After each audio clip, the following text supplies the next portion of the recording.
மாண்புமிகு திருமதி மோரா பல்லவி, திருவிக நகர் தனி.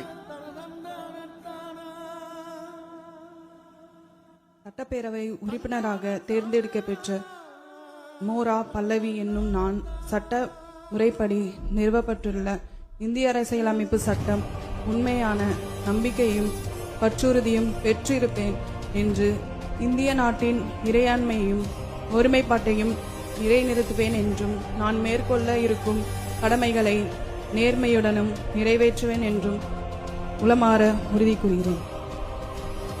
சிறப்புக்கும் எல்லா உயிர்க்கும் சிறப்பு செய்தொழில் வேற்றுமையான்